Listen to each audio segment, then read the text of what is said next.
I'm Jay Solomon. And I'm Hagar Chemali. And welcome to the Threat Podcast.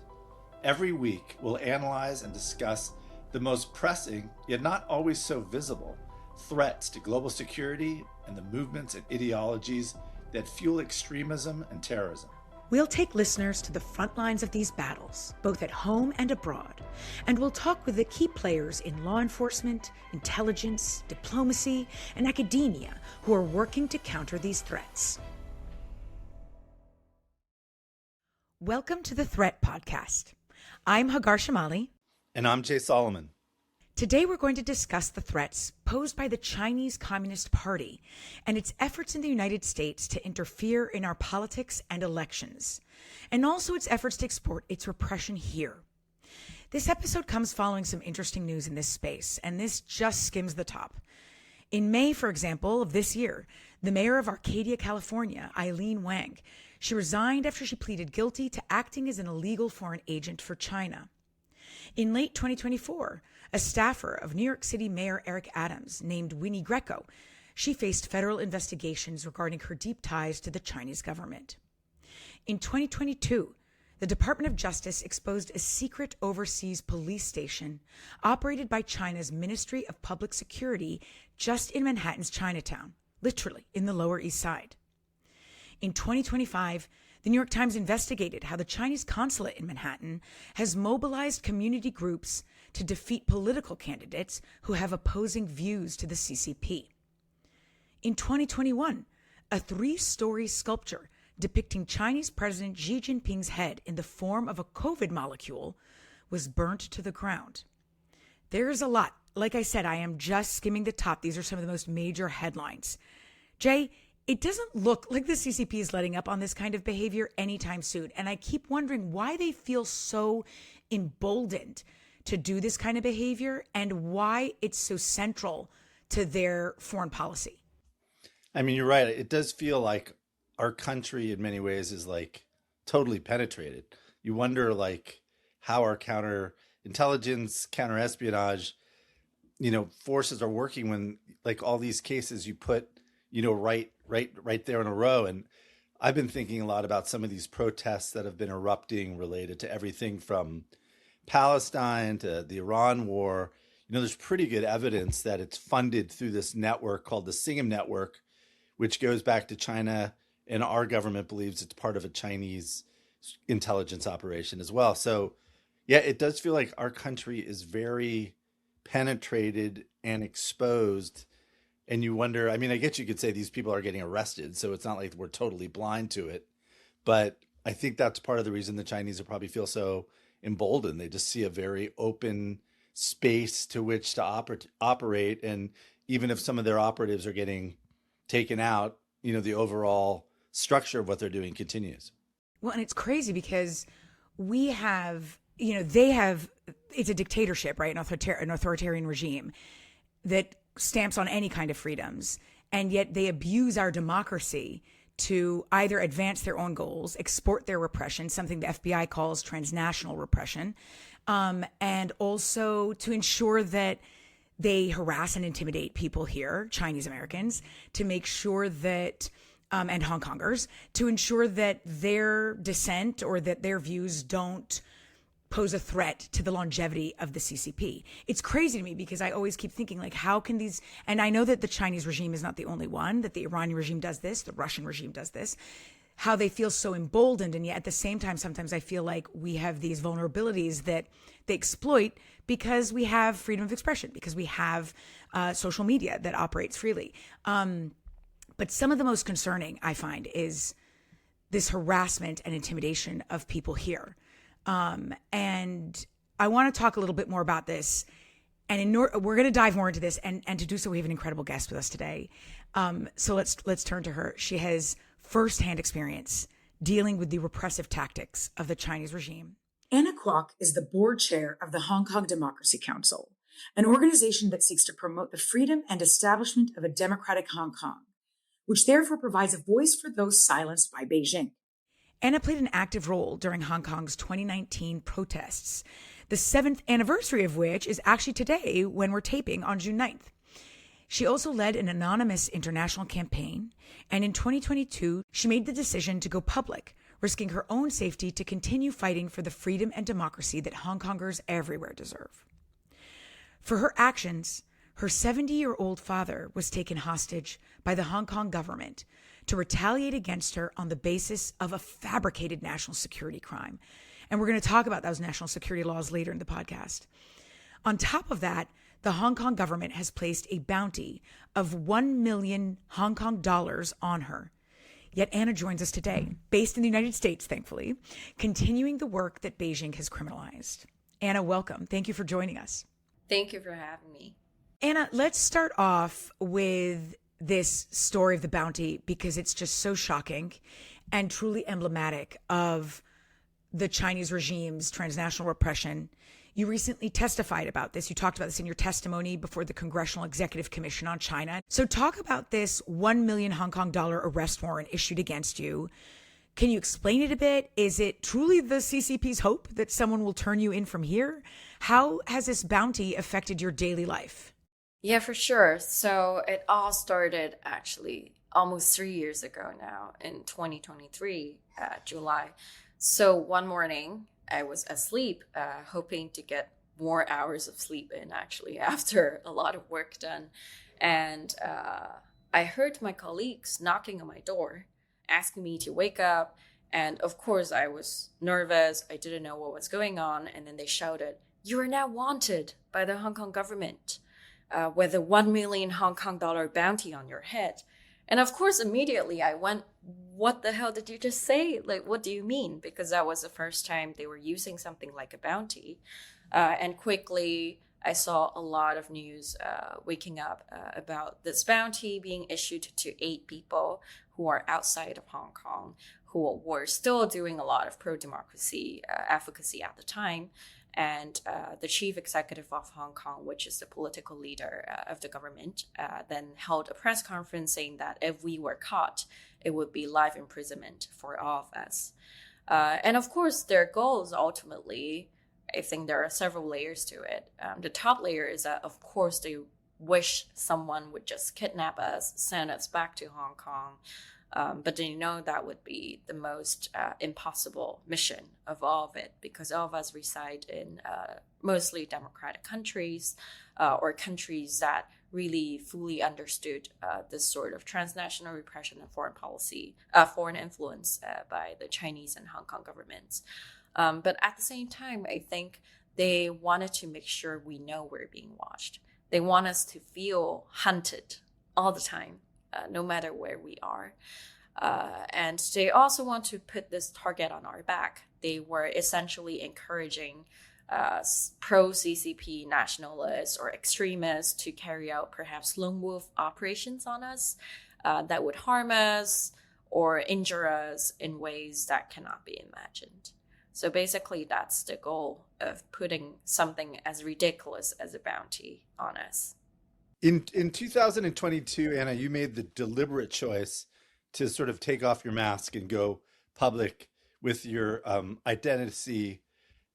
Why did you decide to do that? And what has been the repercussions for you? Besides, obviously, this bounty was part of it, but why did you decide to make yourself public knowing the risks involved? Yeah, so it was actually sort of a spiritual journey leading to that moment where I decided to go public. So Hagar said in the very beginning that during the 2019 pro-democracy movement, I was largely anonymous, right? So basically, I was organizing some online internet campaign behind a screen name called macaroni because I love eating macaroni, it's a type of pasta. But later on, so the people that I worked with anonymously actually started getting arrested. Somehow information of our network got leaked to the government, and there were people telling me, "You better not return to Hong Kong or you would be arrested." And for 1 year or two, I was just kind of in hiding, not sure whether I should go back, what I should do, that kind of grueling existential crisis, really, about, what do I do with my life now? Now that I don't know whether I can really go back. The only way to find out is to actually try to go back. But with that, it's essentially a huge gamble, right? Because you could be arrested, you don't know what's going to happen. And eventually I realized this sort of fear, this sort of indecision is not a unique experience that is only limited to me. In fact, a lot of other protesters were facing that as well in their own ways. Because a lot of people joined the 2019 movement, and with the mass persecution that was happening by the government, there's never a way to know whether you would be next. So eventually I realized this individual experience is actually a collective trauma, a collective processing of what happened in 2019. And I wanted to contribute to allowing our community to process what happened and to realize we actually still have a sort of freedom, even though all our political freedoms are being crushed by the government. We have this innate sort of freedom in our brains where we can still decide what we want to do with the frameworks we're given. And to me, it's realizing that I still have that decision of whether to move forward or to give up in my hands. The decision is not with the government, it's with me. So that's when I decided, okay, seeing so many people were being so spooked by the government, were being in this limbo of not knowing where to go next, I wanted to be an example to show people you can always keep moving, you can always keep going. We always have that decision in our hands. And that's why I decided to go public. I wanted to be an example or a source of motivation for other people being stuck in this sort of situation. So I did that. I revealed my identity online. And within 1 hour, it got a lot of traction because obviously it resonated with a lot of people who were in the same situation. And I very thankfully and very gratefully, I also received a lot of messages telling me my decision has motivated them to move out of their trauma, to keep going in our movement. So I'm really glad I made that choice, even though today, of course, I've faced a lot of repression because of that choice. But still, I think it gives my life a purpose, a meaning, a sort of mission that cannot be replaced. And I'm really glad that I'm here today, talking to you about the story, because that period of not knowing what to do, not knowing whether to move on, whether to give up or to keep fighting was, I think, the most difficult period of my life. And I moved past it. Anna, can you talk a little bit? I want to pull on that thread a little bit more on facing this kind of transnational repression.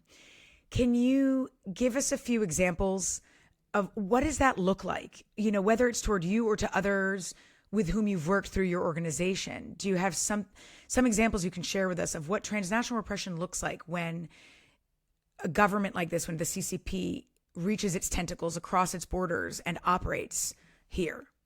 Yeah, so transnational repression actually comes in many forms and ways. Of course, the bounty we talked about started off as this legal apparatus, right? It also froze my asset, actually, and revoked my passport so I could no longer travel internationally to continue with my advocacy work.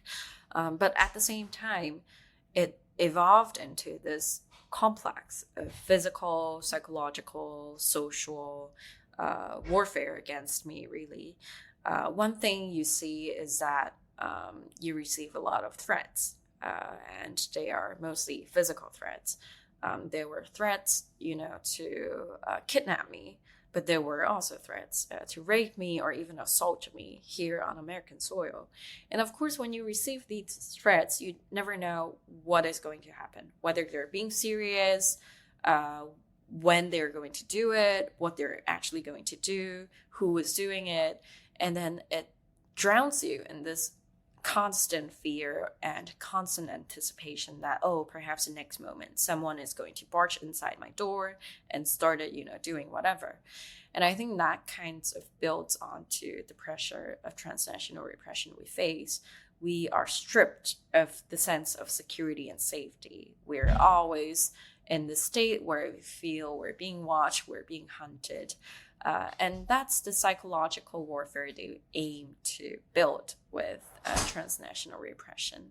And of course, there's also the social element, right? When there are people in our community, other Hong Kongers, see that people like us are being hunted or being repressed and being punished even for what we're doing, then they try to step back from their pro-democracy work as well. And some would start cutting ties with us because they fear being associated with us. So transnational repression is never about only the individual they're targeting, but it's about dismantling the community and the network that you have tried so hard to build. And I think that's the most toxic thing of transnational repression. It essentially breaks down trust you have built with people so that you can no longer organize a movement or a community as effectively as you have done before.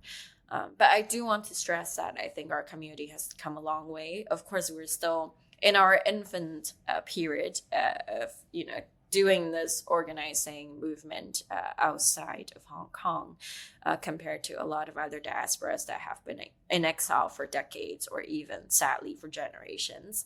But at the same time, I think Hong Kongers are finding ways to combat transnational repression, not only by working with government, but also by devising strategies inside our community to see, how we can be smarter, more effective, and how we can really counter that sort of psychological threats being placed on us. Anna, can you give like a structural kind of overview of how this CCP international, how it works? What are the institutions inside the CCP, inside even the Hong Kong government, how these institutions execute this extraterritorial repression, just to give a kind of a face or a structure to it. Basically, the CCP has something called the United Front Work Department that is within the central government agency. And it is used to do explicitly targeting of diasporas and dissidents overseas. So the United Front Work Department is responsible for everything that has to do with overseas matters. But not on a governmental foreign policy level, but on a more local grassroots infiltration level. So basically, they decide on the direction they want to take with dissidents and diasporas. And then you have this network of the secret police stations that Hagar mentioned in the very beginning, which is deeply upsetting and unsettling. And at the same time, they also have a bunch of United Front groups that are disguised as normal cultural social groups. So, for example, the Hong Kong associations that are spread around America, they are being seen as this normal grassroots diaspora-led groups that are for promoting the cultural and economic ties with the Hong Kong government. But in reality, they're actually chaired by a bunch of people who have strong and deep ties with the Hong Kong and Chinese government. And they have always been intended for connecting with local politicians here in the United States. And this sort of associations start acting as the ears and the eyes of the Hong Kong and Chinese government. They collect information of both the United States and the Hong Kong diaspora and Chinese diaspora here in the US. And then they send that information back to the central government. And then the central government sometimes then start dispersing agents, spies, people to actually harass and repress certain activists. Or sometimes they decide to use the judiciary structure to issue a bounty, like on me. So that's kind of the overview, a very, very surface level and high level overview of what's going on with this sort of transnational repression structure. And what's interesting, one more thing, is that for a lot of these structures, they serve for multiple purposes at once, right? So it's not only about transnational repression. They also work on foreign influence. They also work on surveillance. They also work on influencing elections, local politics here in the United States.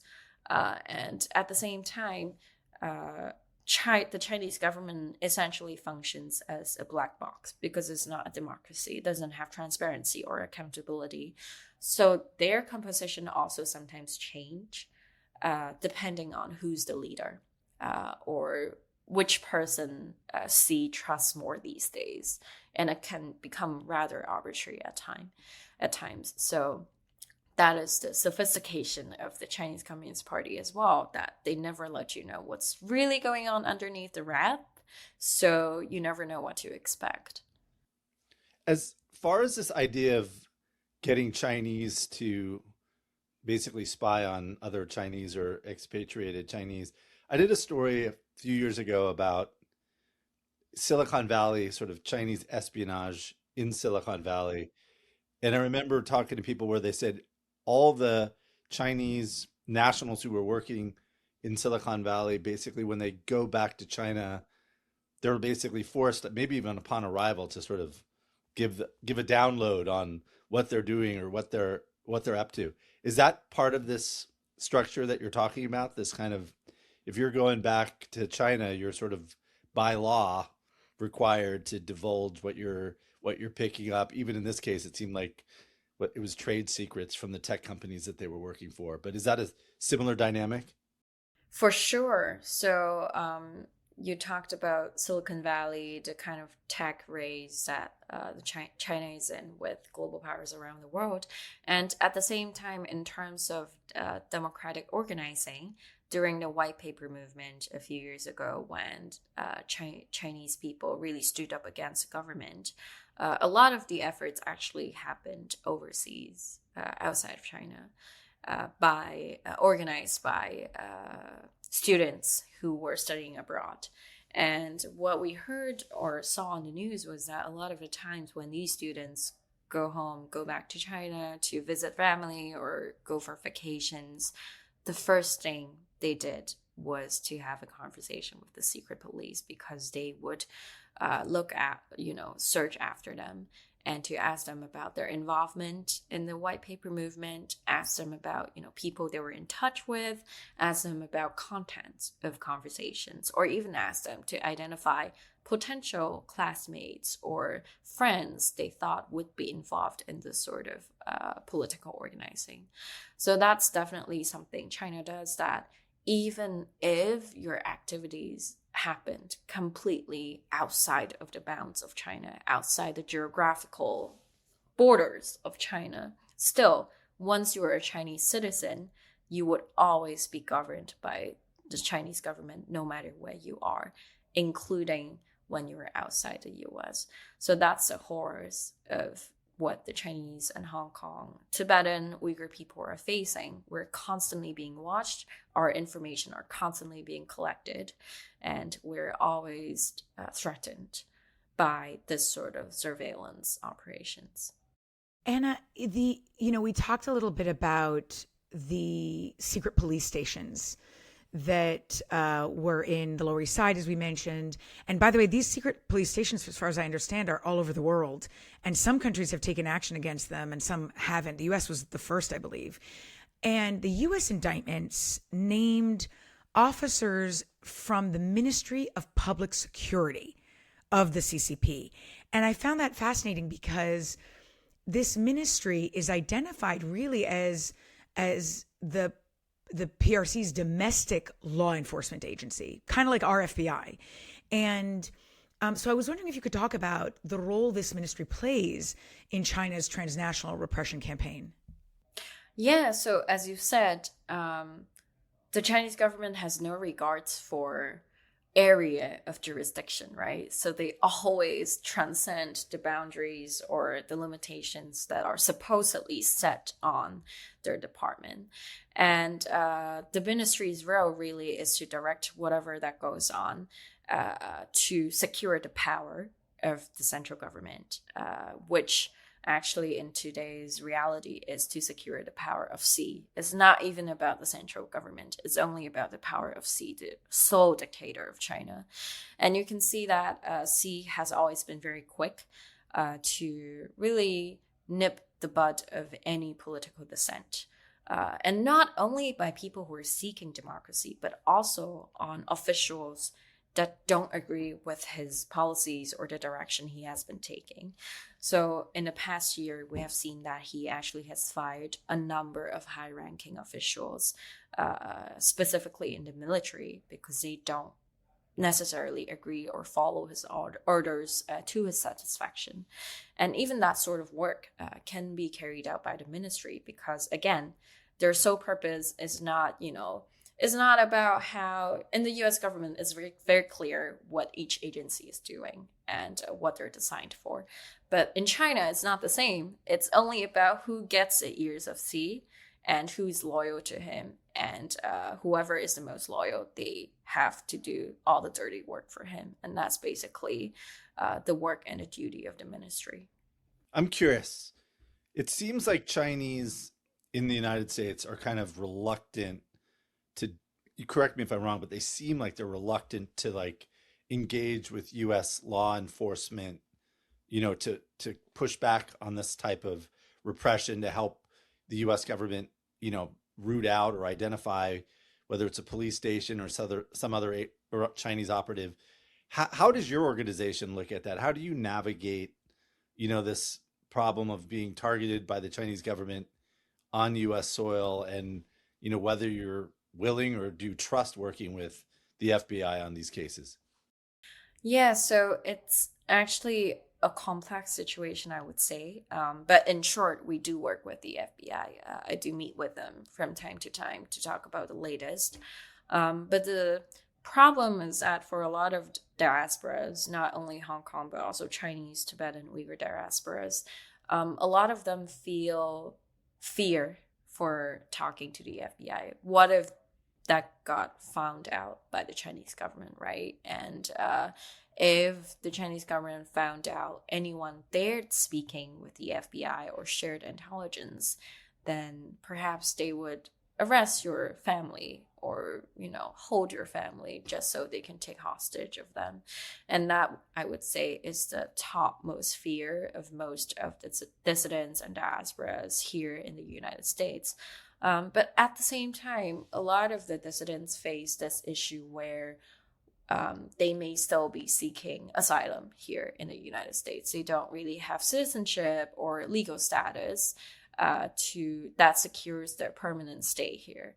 So their worry is also that, if the FBI doesn't understand transnational repression enough, or if they create troubles for the FBI, which of course we know the trouble is caused by the Chinese government, not by the dissidents, right? Then they worry about being prosecuted or arrested, or even have an effect on their current legal application to become citizens or to stay here in the US. So that is actually a lot of what I hear from diasporas here, that they worry about speaking to the FBI or law enforcement because they don't know how TNR would be perceived. They don't know how the sort of threats by the Chinese government would be perceived by law enforcement entities.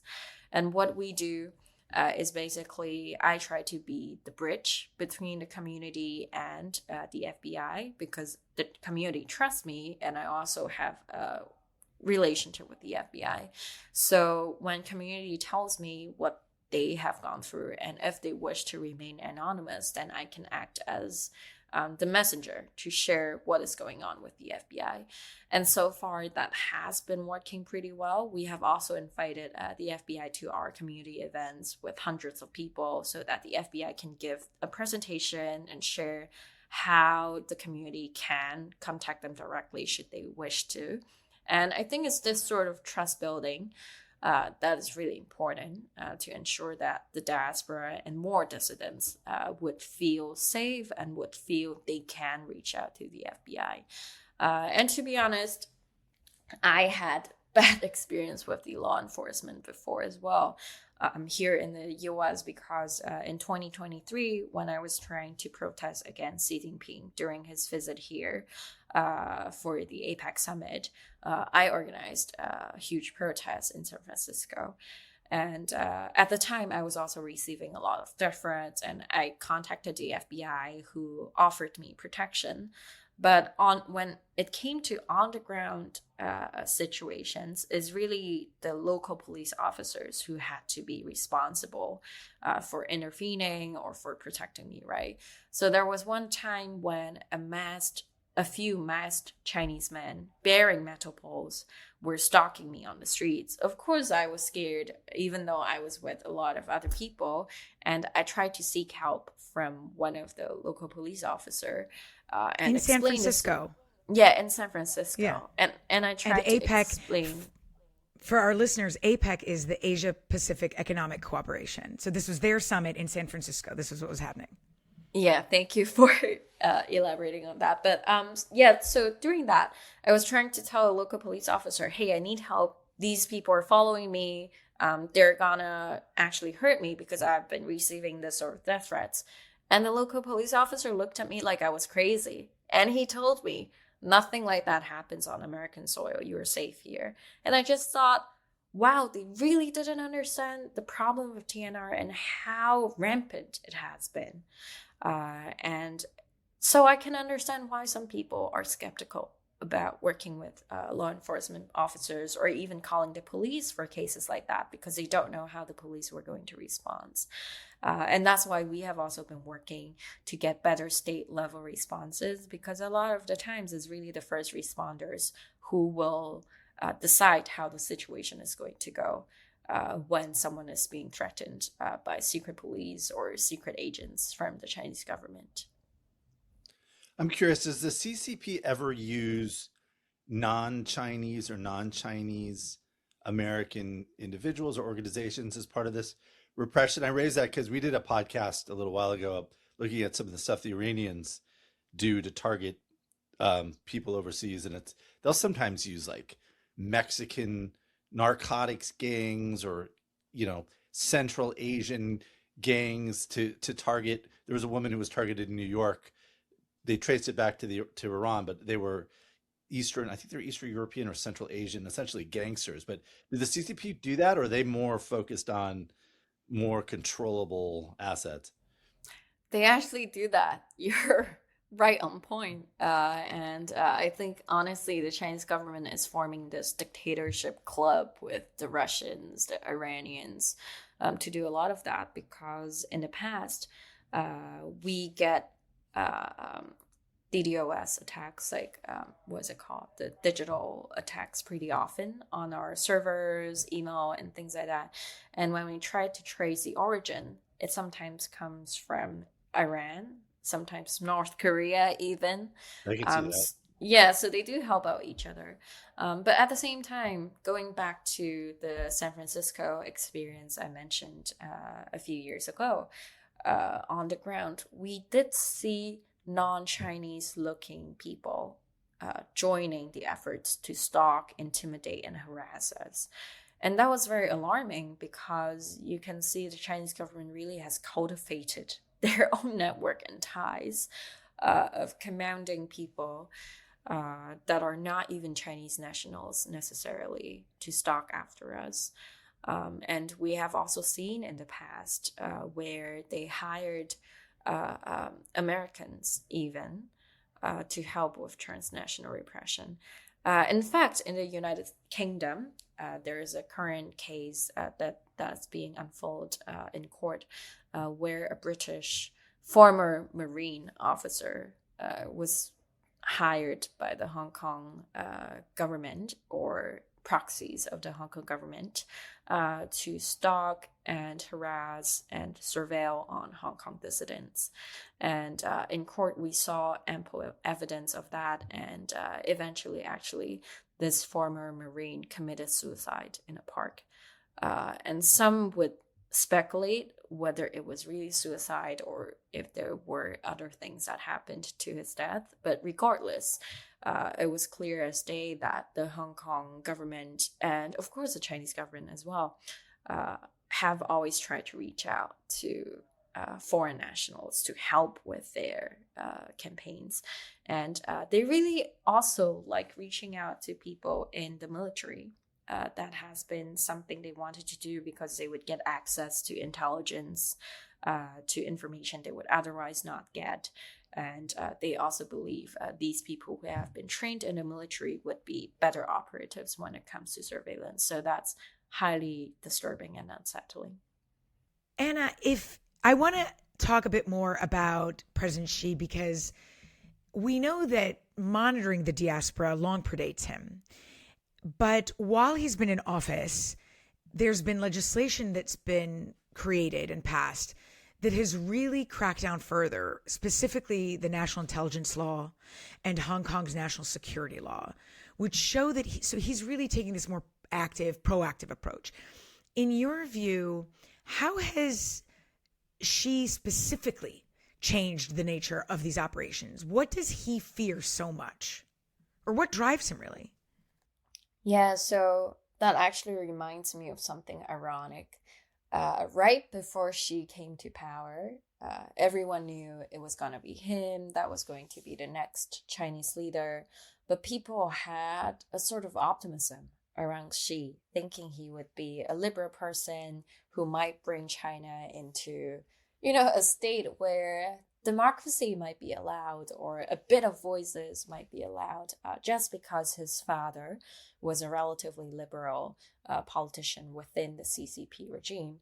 But in reality, of course, what we saw was that he was a complete opposite to this optimism, and he single-handedly led China into this worst era of dictatorship. And I would say under his leadership, of course, first you see a deeply disturbing track record of human rights abuses. He brought Xinjiang into what it is today, where millions of Uyghurs are being detained in essentially concentration camps. And you also see Tibetans getting their cultural identity erased, getting their heritage denied. And now you see Hong Kong having our political freedoms cracked down. And the next obvious target for him is Taiwan, where he really wants to annex into a sort of Chinese state. And this ambition of Xi is unstoppable because actually, according to statistics we have seen, between 2016 and 2020, China spent more than 292 million to influence US policy and opinion. That's a lot of money. And that really spiked once Xi came into power, because, these actions, you can see his ambition doesn't stop with just controlling China. His ambition is to turn China into this superpower where he can essentially have the power and influence over the entire world. And that's why under Xi, we see stronger, more severe transnational repression and also worst foreign influence operations here in the United States. Transnational repression and foreign influence, they often come hand in hand. They come together as pairs. And for Xi, it's really obvious that he wants the Chinese people, or he wants himself to have a say in the global arena. And I would say sometimes we see Putin as this ambitious dictator, but I would say Xi actually exceeds Putin in that sense, where Xi really wants his power to extend to not only the US, but also with the work he has been doing in Africa, Latin America, Southeast Asia. He's really trying to use economic coercion as a mean to essentially have all the governments under his fingers. So yeah, that's basically what Xi is about. He's about becoming the dictator of the world, not only in China. Anna, can you talk a bit about the US counterintelligence response to this? Because it seems like the Chinese have a very long view on their efforts to intimidate people, to gather intelligence, espionage. They can wait for years for an agent or an asset to kind of burrow into our system. Do you think the US, our side, understands that? Are there gaps to how they are responding to this threat? Because it does you're talking about a lot of money, a lot of different organizations, and an extremely aggressive operation. Yeah, it's gonna be a very grim answer. I think even though some in the US understands the depth and the severity of the problem, most do not. And that includes people who are making decisions. China is often underestimated for not only their ambition, but also the sophistication of their tactics. People don't know how much money they're spending. People don't know the kind of strategies they have under their weapon arsenal. And I think most importantly is that China does all this in a centralized way. They can strategize everything in every way imagined with all the puzzle pieces at their command. But at the same time, the US is not as centralized as the CCP or the Chinese government in responding to that. We have different agencies doing different things at different times that are a lot of the times not so coordinated. So honestly, I don't think the US has been extremely effective in responding to this threat, but I do think we have been waking up to that. Governments have been working in the past few years to really speed up the entire process.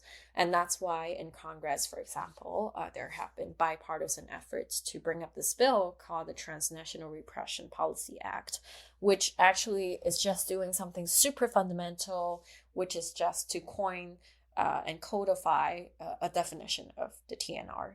Because so far, there's no legal definition of transnational repression. So what we have seen in courts or in indictments is that even though the FBI has the evidence against someone, they don't really have the law of it to successfully prosecute someone who has been perpetrating dissidents. So I think, we are still at the very, very beginning of this long march or long battle against the CCP. So I really wish that we can pick up the pace soon and to really start doing all these, because the CCP has been doing this for decades. And now they're finally having enough power, enough money, enough people to finally launch their full-fledged campaign. And the US is just starting. So it's a very depressing answer.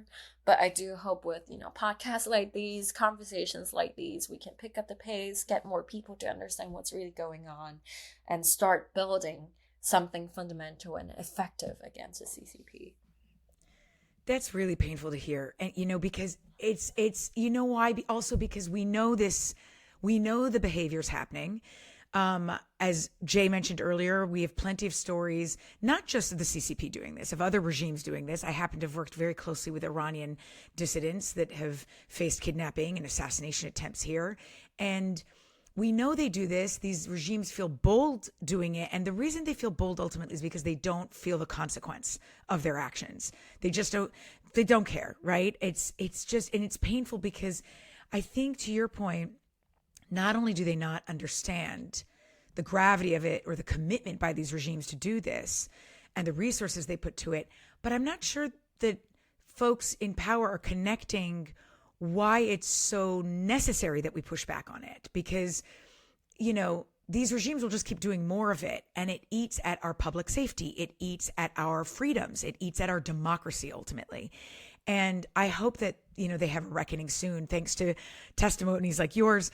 I know you've mentioned this bill that Congress is pushing. That sounds great. What are there other steps other really important steps that you think the U.S. government should be doing or could do that aren't currently being taken to protect Hong Kongers and other diaspora communities in the United States? So on the very top level, the US government should seriously have a coordinated cross-agency mechanism against all these issues of transnational repression, so that before it happens, the intelligence network would be able to catch that and prevent that. And if in the unfortunate case that something happened, there should be mechanisms and protocols to how do we deal with that instead of reinventing the wheel every single time it happens from a different regime, right? And after it happens, then accountability is needed. Perpetrators should be prosecuted, they should be jailed, they should be punished for it. And also, people who have done that should not be allowed inside the US any longer. There have been cases where Chinese diplomats who were visiting the US or other democracies, they commit something on the soil of democratic places, and then they go back to China, and then they're allowed to come back. It just doesn't make sense to me. So this is the very top level of what the government can do. And of course, for Congress, as I said, pass the bill. We have been fighting to pass that bill for 3 years by now, and still it hasn't been marked up for a vote. And we have been waiting for that. And during that time of 3 years, a lot has happened. A lot of assaults, intimidation, harassment have happened on the ground of the United States. We have not seen progress on the bill. So that is something that must be done. And at the same time, we are also actually seeing a lot of state level responses, which I think is where I find more optimism. So for example, in states like Nebraska, Utah, actually state legislators are gearing up to pass their own legislations because they can no longer sit around and wait for the federal laws to pass. So they're passing their own legislations to reject, for example, Chinese money in their critical infrastructure. In the state of Nebraska, for example, they passed their own bill that banned Huawei, which is a Chinese-owned telecom giant, from installing infrastructure in the state. And we have also seen states where they try to codify their own definition of transnational repression so that they can actually persecute people who do that. And so I think it's also important for state legislators to really think of a path forward for dealing with transnational repression and foreign influence, because as I said earlier, the Chinese United Front Work Department really do a lot of work in contacting local politicians, local business associations. They really understand the power of a grassroots or a community bottom-up approach to building influence. So going against them in the local grassroots context is also going to be significant. So these are just some suggestions I have off the top of my head. And I think for listeners here today, one thing that's really important is just to familiarize ourselves with the threats of transnational repression. And if something happened in front of you, don't ever deny the person who is asking for your help. Don't tell them things like that don't happen in the United States, and instead share these stories widely about how the Chinese government has been using their power here on American soil. And sometimes they also try to gather intelligence and surveil people in companies, like normal companies. So there might be TNR happening in your vicinity that you wouldn't even imagine, but they are definitely closer than you would always think. So I urge listeners here to join us today in this fight against the CCP ambitious expansion into American local politics. Is happening at a faster rate than we think it is happening, and it is up to everyone to stop them together. Such an important point, Anna. So many important points. Thank you so much for joining us and for sharing your story and your personal stories and your father's as well. And I'll be thinking and praying for him. Truly, thank you for being with us. Thank you so much. Before we go, Anna, where can listeners find you or learn more about your work? Please follow me on my social media, Twitter or X, Instagram, Facebook, Threads, and follow our work. And also just the general pro-democracy movement in Hong Kong. We're marking the 7th anniversary of our 2019 pro-democracy movement. And we are also facing more repression every single day than we have ever imagined. So please keep supporting us, even though you may think, one more voice is not going to change a lot, but that's not true. I think my story attests to that one voice can be very strong. And with all the voices together, we can always build a better future together, just one step at a time. So thanks for people who are already supportive, and please look us up and continue supporting us as we go. I'm a big believer in the power of that as well. So for listeners, that's Anna Kwok, KWOK, and the Hong Kong Democracy Council. If you've made it this far, please consider leaving us a review, preferably a good one. It makes a huge difference in helping people find us. And if you have an idea or question for us, or just want to say hi, send us a note at thethreatpod@gwu.email.edu. And thanks. Bye. Thanks again.